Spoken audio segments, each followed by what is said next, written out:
Coke Machine for Real Fishing, December 12th, 2023. Now I'm gonna have to do this fast because I'm right between crazy snow squalls. It was pretty wild driving down here. There was snow all over my car and I'd only parked it for like 2 minutes while I put my stuff away. And then I came out, started driving down here, and it was heavy, big, fat, grimy snow. Let me tell you, I'm at Kinsman Beach right now. So far, if I look behind me here, the whole lake looks like it's all covered in snow. And that's good, because that means it's being held up by ice. What's not good about it is that the snow is going to insulate the ice and potentially impede ice production in the future. But with the wind we got going right now, it might just blow right off the lake. And later on today, they're talking about rain or freezing rain. So it'll be interesting to see how that plays out as far as ice formation is concerned. Now, I can tell you I was going to measure the ice close to shore here, but then I figured this wet snow was going to gum up my camera so fast that it wasn't worth the risk. So next week for sure, in the edited reports, I will start measuring the ice in different spots because I think we're at that point. Now we're going to have some milder weather on Thursday, I believe it is, but not as mild and wet as it was this past weekend.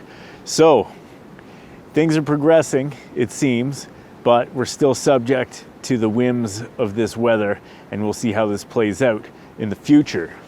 This episode is sponsored by Lake Nipissing Outfitters. If you're looking for a place to go to catch some juicy fish, then head out to Lake Nipissing Outfitters. They just acquired multiple extra huts, and they're looking to book them. So book them up. Tell them Coke Machine sent you. I met Al before.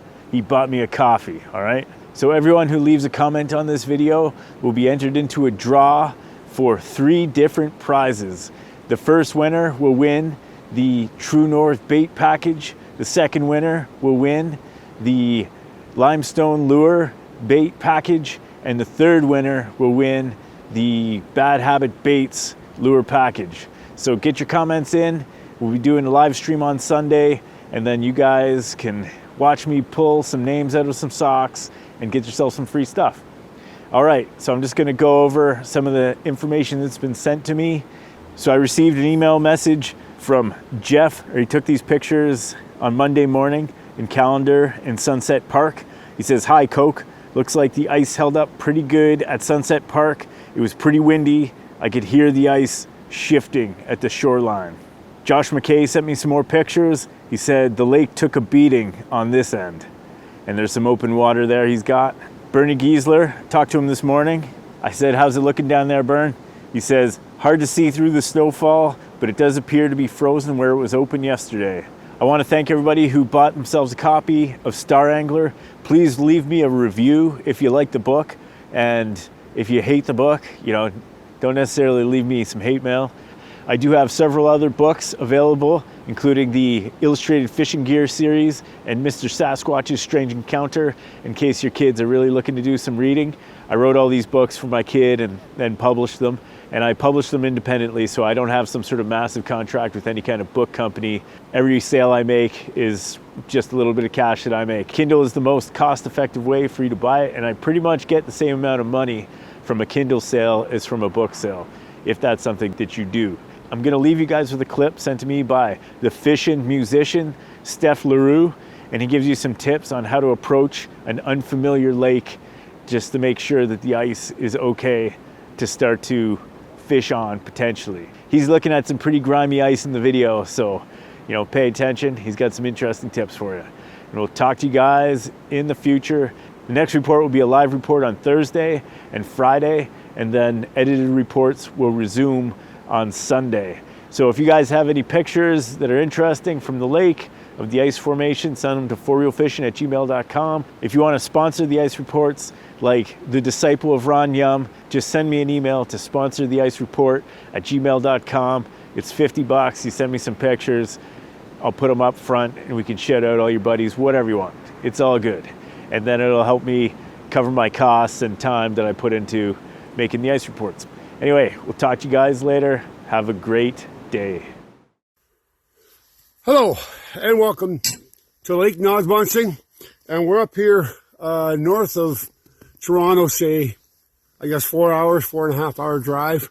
And up here, it's a little bit different climate than down in the southern regions.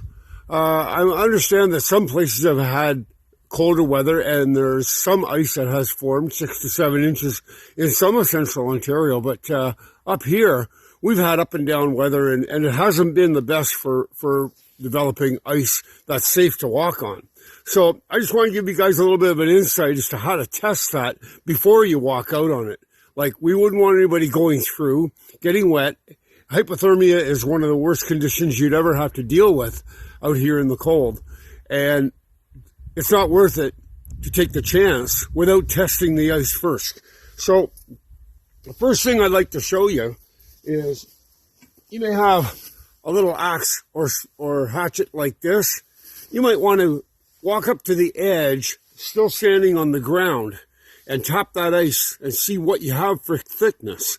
Now, if you don't have enough thickness, don't put your foot on it, but check that first. Now, it takes at least 3 to 4 inches, if not more, for it to hold the body weight of any full-size man. So, with that in mind, we're going to go to the edge of the ice here, and I'll show you how to check that.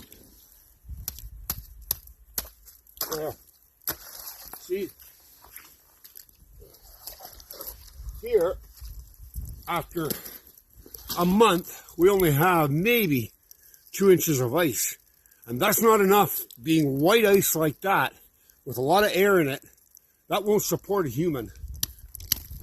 See how easily it breaks? It's very brittle, but there's a lot of water and air in the middle of it. So that's not enough to hold the body weight. The other way you can check that, if you don't have an axe like that, would be with a spud bar or a long chisel with a really sharp end. Now, a very sharp end like that will go through the ice quite quickly, and you can see what the depth will be very easily. Look at that. Now, that's not even enough ice there to support human. Of course, I've only got 4 inches of water there. Again, dealing with the elements, rather cold on the hands. So holding steel is another thing. You might want to have a pair of gloves to hold the steel. And you want to check that before you walk on it or bring your sleigh or anything on it. But as you can see here, this type of ice with the real light color ice like that, usually what forms first. And you don't want to be taking your chances of walking out on that, because you'll fall through very easily. And I just thought I would bring that to your attention, because we're in the middle of December now, and it's going to take at least some minus 15 to minus 20 degrees for a couple of days before that will be solid enough to even test it out. So don't take the chances. If you have black, hard crystal ice, that's a little bit stronger. You might get away with 3 to 4 inches of that to support your human weight. So there's some tips to make you a little bit safer this winter when you're venturing out on lakes.